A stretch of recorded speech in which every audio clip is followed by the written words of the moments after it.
Shalom, jumpa kembali saudara-saudara sekalian, sahabat Bible Study Online CK7 yang dikasihi Tuhan Yesus Kristus. Pada hari ini kita akan melanjutkan bahasan kita dari 4 Mazmur Daud yang berturut-turut dari pasal yang ke-25 sampai 28. Di dalam Mazmur 25 yang menjadi topik kita pada hari ini, tentang bagaimana ketika kita mengalami kesesakan, ketika kita mengalami kesulitan, apa yang harus kita lakukan? Kita berdoa, kita minta tolong kepada Tuhan, tetapi bagaimana kita yakin bahwa kita ada dalam perlindungan Tuhan? Mari saat ini saya mau mengajak kita semua mengangkat penyembahan kita kepada Tuhan, bangun keintiman kita dengan Dia. Oh, terpujilah Engkau, Bapa yang telah memberikan kepada kami kehidupan, memberikan kepada kami kecintaan akan firman-Mu, dan keinginan kami untuk melakukan kebenaran-Mu, sehingga nama-Mu dipermuliakan. Haleluya.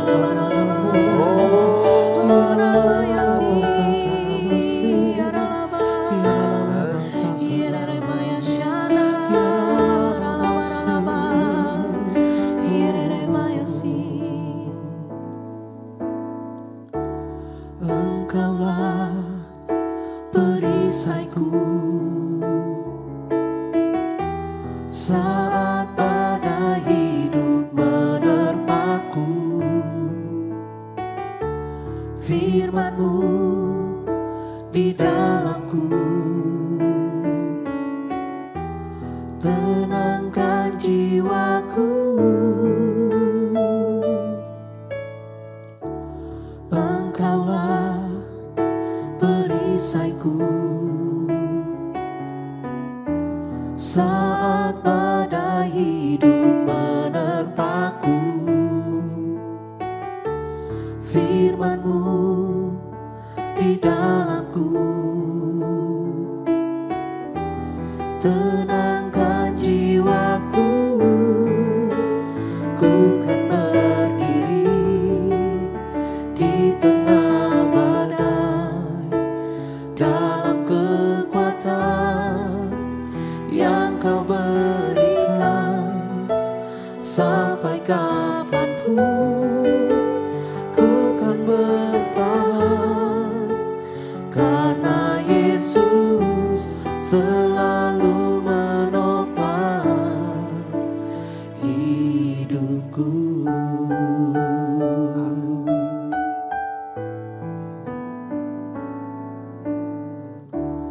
Engkaulah perisaiku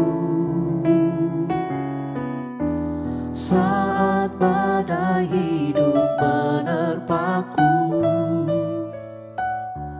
Firman-Mu di dalamku tenangkan jiwaku.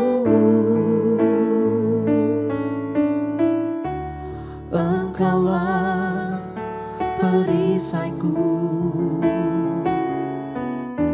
saat badai hidup menerpaku. Firman-Mu di dalamku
takkan ragu.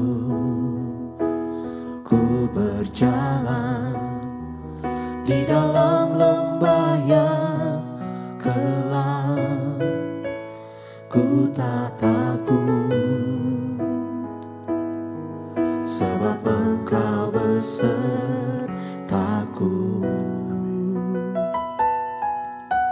Segala yang Kau izinkan terjadi dalam hidupku, ku percaya mendatangkan kebaikan. Bapa, ku percaya rancangan-Mu indah. Bapa, ku percaya Kau turut bekerja dalam segala hal, mendatangkan kebaikan bagiku.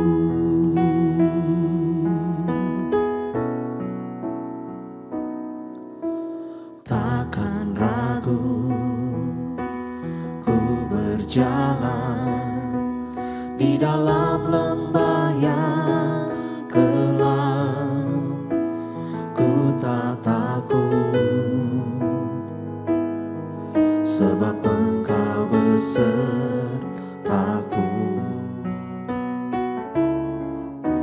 Segala yang Kau izinkan terjadi dalam hidupku, ku percaya mendatangkan kebaikan. Bapa, ku percaya rancangan-Mu indah. Bapa, ku percaya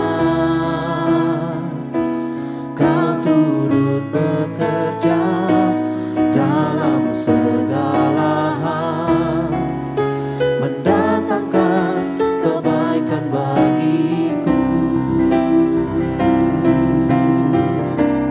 Haleluya. Bapa, ku percaya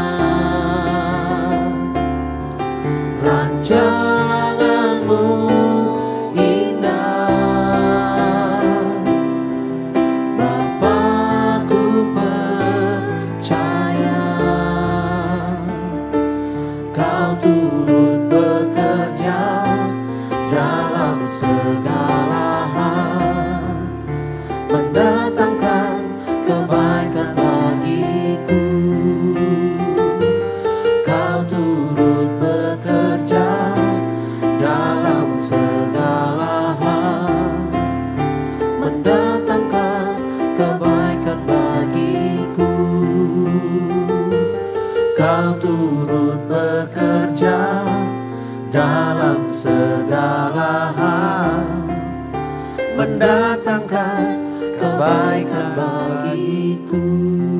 Haleluya. Tuhan, Engkaulah Allah yang pasti akan menolong orang yang percaya dan berharap kepada Engkau. Sekalipun kami mengalami keadaan yang tertekan, Engkau akan menyatakan pertolongan-Mu, jalan-jalan-Mu kepada kami. Dan pada hari ini kami juga akan belajar dari kebenaran yang membuat kami mengerti tentang doa. Doa yang kami panjatkan kepada Engkau di dalam kondisi-kondisi yang terburuk dalam hidup kami sekalipun, Tuhan. Dan punya keyakinan Tuhan menjawab. Dalam nama Yesus. Amin. Sahabat sekalian, Mazmur 25 di dalam LAI diterjemahkan dengan judul Doa Mohon Ampun dan Perlindungan. Jadi ini adalah Mazmur doa. Ya, Mazmur doa. Dan kita akan belajar tentang doa secara alfabetikal. Nah, apa maksudnya, Pak? Di dalam terjemahan asli dari Mazmur 25 ini, dalam bahasa Ibrani, ini dikenal sebagai Mazmur akrostik. Apa itu akrostik, Pak Markus? Akrostik itu berarti kata pertama dari masing-masing lirik atau bait itu dimulai dari huruf alfabet Ibrani. Jadi ayat yang pertama, ya, kepadamu ya Tuhan, itu dimulai dari alef, huruf alef. Gitu. Yang kedua, jadi ketika dia bilang Allahku kepadamu aku percaya, itu udah bet. Jadi dari A, B, ya alef, bet, kemudian gimel, dalet, seterusnya sampai huruf ke-22 yaitu tov. Artinya ini adalah rangkuman berdoa di dalam orang Ibrani. Jadi dari A to Z prayer gitu kira-kira kalau kita mau ngomong. Dan ini kalau kita bahas, kita bagi, bisa kita strukturkan. Yaitu yang pertama dari ayat 1 sampai 3. Dimulai dengan pernyataan iman, kepercayaan kepada Allah. Jadi kalau kita berdoa kan kita mulai dulu dengan deklarasi ya. Jangan langsung cepat-cepat minta tolong. Deklarasi dulu. Katakan kepada Tuhan bahwa Dia adalah Allah keselamatan, Allah perlindungan kita, Allah kubu pertahanan kita, Allah yang kita percayai. Lalu kemudian ayat 4 sampai 7 itu doa mohon kelepasan. Jadi kita mengatakan Tuhan, Engkau adalah orang Allah yang mengingat janjimu, kasih setiamu. Lalu di dalam ayat yang ke-8 sampai 10 kembali lagi doa pujian, doa mengingatkan kesetiaan Tuhan. Bahwa Yahweh adalah Allah yang benar, Allah yang baik, Allah yang menuntun umatnya. Jadi kita kembali lagi kepada mengingatkan atas firman. Bahwa ini seperti Mazmur 23.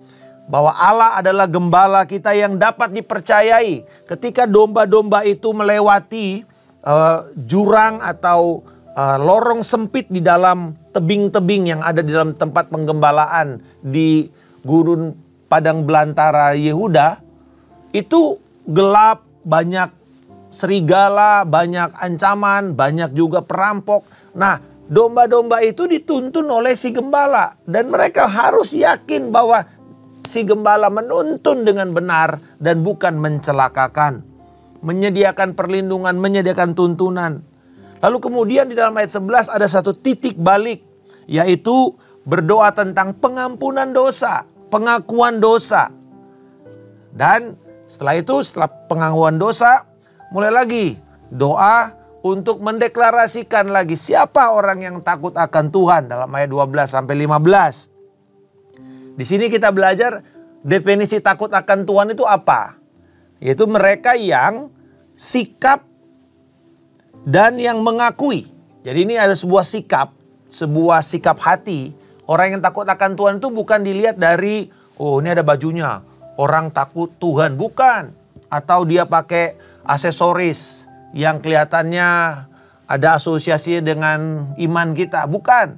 Tetapi sikap hati yang mengakui ketergantungan sepenuhnya hanya kepada kasih, kesetiaan Yahweh, firman-Nya, dan kepada pengampunan untuk kelangsungan hidupnya. Dengan kata lain, kalau kita sekarang dalam orang perjanjian baru, kita meyakini sepenuhnya hidup kita ini tergantung sepenuhnya kepada Yesus. Kita percaya bahwa kita berjalan karena Kristus sudah menyelamatkan kita. Lalu kemudian kita sadar ketika kita berdosa, pengampunan kita satu-satunya hanya datang dari Kristus dan bukan datang dari yang lain. Dan kemudian kita berjalan di dalam proses pengudusan sampai Yesus datang mengangkat kita dan mempermuliakan kita. Ini diperlihatkan dalam ayat yang ke-15. Mataku akan tetap terarah kepada Yahweh, kepada Tuhan. Sebab Ia mengeluarkan kakiku dari jaring, dari jerat perangkap. Lalu kemudian permohonan akhir, ayat yang ke-16 sampai 21. Perhatikanlah sengsaraku, angkatlah dosaku, lihatlah musuh-musuhku. Janganlah aku dipermalukan, ketulusan, kejujuran mengawal atau melindungi aku. Jadi di sini permohonan itu kita taruh di bagian akhir. Kelihatan ya bagaimana dia mengajar kita untuk berdoa dengan benar. Dan akhirnya yang terakhir adalah permohonan sebagai sebuah bangsa. Artinya doa itu bukan cuma dari pribadi semata-mata, tapi dari pribadi ini terus harus punya dampak kepada korporat, kepada yang komunal, kepada orang banyak. Dikatakan di sini tentang bagaimana doa itu akhirnya mempengaruhi kehidupan bangsa Israel. Ya Allah, bebaskanlah Israel dari kesesakannya. Jadi yang pertama dari ayat 1 sampai 21 itu semua tentang pribadi. Tapi kemudian ayat terakhirnya berbicara tentang doa terhadap bangsa. Nah, penekanan Mazmur 25 ini adalah sebuah perjanjian terhadap seorang pendosa. Bagaimana berdoa dengan tema menemukan jalan-jalan Yahweh. Di sini ada begitu banyak kata way or ways di dalam bahasa Inggris, jalan atau jalan-jalan yang menjadi tema. Ada 7 kali kata jalan atau jalan-jalan itu diulang, disebutkan. Jadi kalau itu diulang berarti si penulis ingin menekankan hal tersebut. Menemukan jalan Yahweh artinya dia akan mengalami pembebasan. Kalau kita menemukan jalan firman, kita akan dibebaskan. Alkitab berkata, bila engkau mengenal kebenaran, kebenaran itu akan memerdekakan kamu. Apa itu kebenaran? Jalan-jalan Tuhan.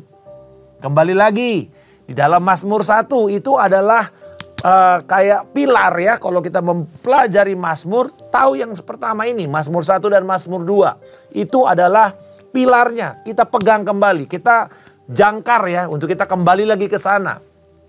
Gitu ya, siapa itu orang benar? Kembali kepada apa? Jalan-jalan Tuhan. Dan kemudian, kalau kita menemukan jalan Allah, kita mengalami pembebasan, kita mengalami apa? Berkat kemakmuran juga, kesejahteraan. Dan kita menerima kasih pengampunan rahmat ilahi pada waktu kita mengalami dosa dan kesesakan. Sahabat sekalian, apa yang kita bisa belajar tentang doa di dalam pasal 25 ini? Yang pertama, bahwa doa melibatkan satu konsistensi terus-menerus mengarahkan pandangan kita kepada Allah dan mengharapkan, meyakinkan diri kita percaya dan terus menantikan Tuhan agar Tuhan bertindak. Jadi bukan seenaknya kita langsung, ya udah aku doa langsung aku jalan. Bukan. Tetapi kita menantikan dia bertindak. Dan juga kita mencari perlindungan hanya kepada Yahweh. Hanya kepada Tuhan. Yang kedua, bahwa doa itu mengakui akan kelemahan kita. Mengakui akan kesendirian kita. Mungkin kita sedang ditinggal, mungkin kita sedang dikhianati. Dan keterbatasan kita. Doa itu perlu juga jujur untuk mengakui akan tekanan, sengsara kita, ada ancaman, ada serangan, ada bahaya. Tetapi di tengah-tengah keadaan yang sulit, di tengah-tengah keadaan yang membatasi kita, jangan pernah kehilangan kata-kata untuk berdoa. Ya, tetap kita memiliki satu keyakinan di dalam ayat yang ke-22 yang terakhir. Bebaskanlah kami dari segala kesesakan. Yang ketiga, bukan hanya kita konstan terus melihat kepada Tuhan, percaya kepada Tuhan. Kita mengakui juga keadaan kita, jujur dengan situasi kita. Yang ketiga, bahwa berdoa itu meminta kepada Tuhan untuk dia tetap mengingat kita. Memikirkan kita. Daud mengatakan, siapakah aku sehingga engkau memikirkan aku? Who am I that you are so mindful of me? Mindful itu kayak orang jatuh cinta gitu ya. Kemana-mana orang tersebut aja dipikirin. Mau mandi, mau tidur, mau jalan. Nah itu yang namanya orang tersebut ada di dalam pikiran yang bersangkutan. Bayangkan bahwa waktu kita mengalami kondisi yang sulit, bukan Allah lupa. Seringkali kan kita bilang, Tuhan di mana kamu? Kok kayaknya lupa sama saya? No. He's mindful of us. Dia terus memikirkan kita. Dia melihat kita. Dia melihat setiap gerak-gerik kita. Dan dia juga penuh kemurahan akan menolong kita. Akan menuntun kita. Akan membela kita. Akan melindungi serta menyelamatkan kita. Bahkan ketika kita dalam keadaan jerat, terikat, Tuhan memerdekakan.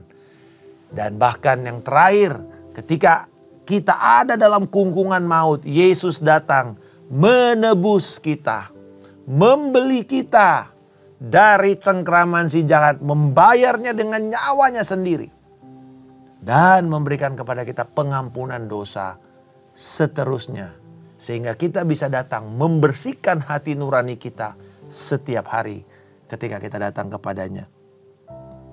Tetapi saudara, pada waktu kita berdoa pun, Tuhan pasti akan menyingkap niat-niat jahat orang-orang yang berusaha menyakiti kita. Kita mengatakan, Gusti ora sare.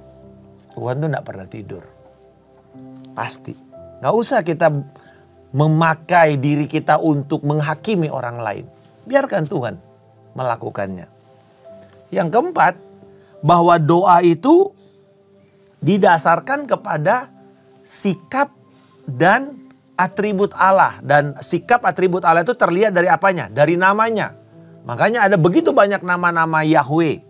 Dan kita membuat nama itu sebagai dasar kita memohon kepadanya. Namanya adalah misalnya Yehovah Sidkenu. Allah engkau yang terus ada membela panji kemenangan kami. Yehovah Syama, engkau terus berada bersama-sama dengan kami. Engkau tidak pernah meninggalkan aku. Nah gitu ya. Engkau Jehovah Jireh, engkau Tuhan yang akan menyediakan kepada kami. Mari dasarkan doa kita atas kepada namanya. Kepada sifatnya. Kepada kebenarannya.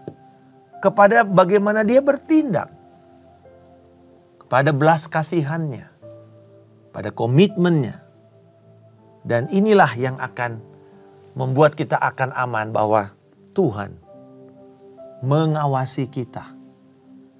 Dia terus ada matanya memandang kepada kita. Seperti ibarat orang tua ya, ketika anaknya lagi main. Walaupun anaknya kelihatannya dia seneng di situ. Bapaknya kelihatannya atau ibunya kelihatannya jauh. Tapi saya percaya kalau itu sungguh orang tua yang peduli, dia akan terus mengawasi anaknya. Dia akan tahu, oh ini bentar lagi anaknya ini mau main ke arah sana ini. Oh ini bahaya nih. Dan dia akan mulai terus lihat. Mungkin dia tidak langsung lari. Dia mungkin gak langsung teriak. Tapi dia mulai perhatikan. Dan dia akan bertindak pada waktunya. Bayangkan bahwa Allah kita seperti itu setiap hari. Setiap saat. Dan ini juga memberi implikasi kalau Allah mengawasi kita seperti itu. Bagaimana sikap kita? Apakah kita akan berani main-main seenaknya, berdosa seenaknya? Akankah kita menjadi abai dengan semua teguran dan bahaya rambu-rambu yang Allah tetapkan? Berdoa juga mencari apa yang Allah inginkan. Mencari tuntunan Allah. Arah. Salah satu doa saya, dalam bahasa Inggris saya bilang gini, Lord God, guide my steps and my stops. Bukan cuma kita minta tuntunan Tuhan atas langkah-langkah kita. Tapi kita juga minta tuntunan. Kapan kita mesti berhenti? Kapan kita mesti istirahat? Kapan kita mesti memulihkan diri kita? Kapan kita mengatakan ini sudah selesai. Saya akan kembali beranjak kepada tempat lain. Guide my steps and my stops. Jadi kita minta kepada Tuhan. Bagaimana Tuhan oleh firman-Nya memberikan kepada kita arahan bagaimana untuk mengambil keputusan-keputusan hidup kita. Sudahkah kita berdoa untuk keputusan-keputusan yang akan kita ambil? Sudahkah kita minta nasihat kepada firman dan mengizinkan Roh Kudus menuntun langkah-langkah kita dan juga memberikan kepada kita signal kapan kita berhenti. Doa tadi yang pertama, kita melibatkan Tuhan terus-menerus, mengharapkan, mempercayai Dia, lalu kemudian mengakui akan keadaan, persoalan kita, kelemahan kita. Doa meminta kita terus untuk mengingat bahwa Tuhan itu berpikir, mengawasi kita, menaruh kita di dalam benaknya setiap hari, dalam hatinya. Kita berdoa seturut dengan nama-nama Tuhan. Ya, saya punya buku berdoa seturut dengan nama-nama Yahweh. Jadi kita berdoa satu hari, kita berdoa dan ada dasar firman-Nya. Berdoa juga kita mencari tuntunan Allah sesuai dengan firman-Nya. Dan yang keenam, kita berdoa mengakui akan kesalahan dan dosa kita. Tadi yang sebelumnya itu kita mengakui akan persoalan yang kita sedang hadapi. Oh Tuhan, betapa banyaknya lawan-lawanku, ada orang yang berusaha untuk menjebak aku. Nah itu keadaan kita. Tetapi ketika kita gagal, bersedia juga kita harus mengakui dosa kita. Seperti Daud di dalam Mazmur 51. Aku telah berdosa, aku telah berbuat jahat, pelanggaran-pelanggaranku ini akan menuntun aku kepada kebinasaan. Mengaku dosa kita. Mengaku kegagalan kita. Mengaku bahwa kita gagal mungkin memegang teguh janji, komitmen kita. Tetapi kita mengakui dosa itu, kita datang kepada Tuhan. Tadi ini dikatakan di dalam ayat 11. Demi namamu. Perhatikan. Nama Tuhan kan? Nama Tuhan adalah salah satunya Emet. Allah yang benar. Allah yang suci. Lalu kemudian demi nama Tuhan yang suci itu, apa yang kita lakukan? Aku minta ampun atas kesalahanku. Sebab besar kesalahan itu.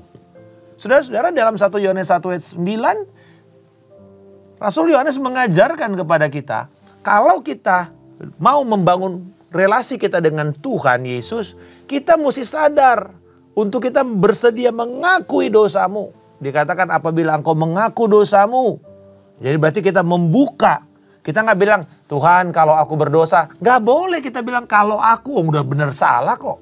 Kita mesti mengatakan begini, Tuhan aku telah berdosa. Lalu kita sebutkan dosa kita. Mungkin aku telah menghina orang itu, aku telah menyakiti dia. Lalu kemudian aku minta pengampunan. Ampuni aku Tuhan Yesus. Dan ini sebenarnya hal yang sama kita juga lakukan kepada orang lain. Saya mengajarkan anak saya, kalau misalnya dia mau minta maaf kepada saya mau mengatakan pertama, kamu datang dulu dengan mengakui kesalahanmu. Jadi dia mungkin bilang, Papa, Esther bersalah. Lalu salahmu apa? Saya bersalah karena misalnya saya tidak mendengar perintah petunjuk Papa. Saya tidak membersihkan kamar saya sebagaimana itu tanggung jawab saya. Lalu akibatnya apa? Saya mengaku dosa, saya bertobat dan saya minta pengampunan. Jadi jangan bilang, saya minta maaf ya kalau ada salah. Udah dari tadi ada salah kata, masih bilang kalau ada salah kata. Gak bisa. Akui, jujur. Karena itulah kerendahan hati yang akan kita lihat. Anak hilang itu datang kepada bapaknya. Dia bilang apa? Bapak, aku telah berdosa kepada sorga dan kepada Bapak. Jadi setiap tindakan kita ini selalu ada implikasinya kepada Allah. Tadi itu, demi namamu yang kudus. Jangan, aku minta maaf ya. Ya, supaya nanti aku nggak dipermalukan. Berarti apa yang kita mau bela? Diri kita kan? Tapi Daud tidak. Dia sadar ketika dia ditegur oleh Nabi Nathan. Nggak ada yang lihat kecuali Nabi Nathan. Dan saudara-saudara coba perhatikan ini. Bisa nggak Daud membungkam mulut Nathan pada hari itu? Bisa nggak dia bilang, Nabi, lu jaga ya martabat saya ya. Jangan hina-hina begini dong. Udah diem aja. Kita peti eskan. kamu mau minta apa? Mau rumah? Tak kasih. Bisa. Banyak raja-raja begitu. Atau bahkan mengancam, sekalian dibunuh aja orang itu. Bisa? Bisa. Tapi apa yang Daud lakukan? Daud bertobat. Bahkan dia buat lagu. Dan kalau istilah kita sekarang, ini salah satu lagu yang masuk Spotify, most downloaded song. Kalau di dalam kafe atau apa, ini top 40. Dinyanyikan oleh begitu banyak orang. Sampai sekarang. Daud gak pernah malu. Itu sebabnya Daud itu disebut sebagai orang yang berkenan di hati Allah. Bukan karena dia gak pernah salah. Kalau kita mau hitung-hitung kesalahan Daud ya. Hitung-hitung kesalahan Daud dibandingin dengan Saul. Daud itu lebih parah daripada Saul. Saul gak pernah loh berencana membunuh orang lalu ngambil istri orang. Gak ada. Daud itu kalau hitungan hukum pidana sekarang itu kejahatan kelas 1. Pembunuhan berencana. Hukumannya apa? Mati. Tapi justru disitulah Daud memperlihatkan kerendahan hatinya. Berdoa, mengakui kegagalan kita, mengakui dosa-dosa kita, meminta pengampunan. Dan yang terakhir, bahwa berdoa itu mengambil bagian konteks bahwa saya juga percaya kepada komunitas. Saya mendoakan juga komunitas. Jadi saudara-saudara, jangan berdoa cuma untuk dirimu sendiri. Berdoa untuk orang lain. Berdoa untuk komunitas. Berdoa untuk komunitas school saudara. Berdoa untuk gereja di mana saudara beribadah. Berdoa untuk pimpinan. Berdoa untuk negara. Dan itu yang kita lakukan setiap hari waktu kita doa fajar. Kita berdoa untuk bangsa negara. Kita berdoa untuk pemimpin rohani. Kita berdoa untuk gereja. Kita berdoa untuk keluarga. Kita berdoa untuk komunitas. Berdoa untuk orang lain. Dan dengan itu kita percaya ini akan membuat kita semakin intim dengan Tuhan. Hari ini, saudara-saudara sekalian, kita belajar A to Z prayer. Bagaimana doa dari awal sampai akhir. Seperti apa. Kalau saudara mau jadikan sebagai pola doa saudara, silakan. Dan ini Yesus ajarkan dirangkum di dalam doa Bapa kami. Itu doa yang diajarkan Yesus. Sebenarnya itu bukan kita harus menghafal. Tetapi itu sebenarnya adalah pola. Sama seperti dalam Mazmur 25 ini. Itu pola doa. Gitu. Jadi pola doa itu deklarasikan ketaatan kita, kepercayaan kita kepada Tuhan.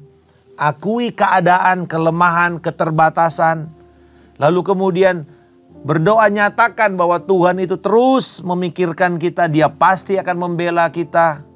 Taruh keyakinan saudara di atas nama Tuhan dalam meminta kepada Dia. Dan mencarilah tuntunan, hikmat, jalan-jalan, arahan Tuhan. Guide my steps and my stops. Lalu kemudian mengakui dosa kita, kesalahan kita, dan memohon pengampunan kepada Dia.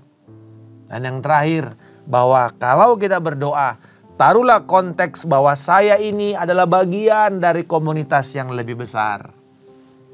Gereja, bangsa, dan dunia. Ambil waktu untuk mendoakan orang lain. Mendoakan bangsa kita. Bahkan mendoakan negara. Salah satu kebiasaan saya, kalau saya membaca berita seperti di Twitter, ada satu, saya selalu mengikuti misalnya Vox of Martyr, tentang martir-martir yang terjadi, aniaya yang terjadi di seluruh dunia sampai sekarang. Pada waktu saya membaca itu, saya nggak scroll lagi. Saya duduk, saya baca beritanya. Langsung saya ambil waktu. 10-30 detik. Mendoakan orang itu. Atau keadaan gereja yang sedang teraniaya itu. Apakah kita punya respons yang cepat ketika kita memikirkan orang lain? Dan langsung membawa itu di dalam doa.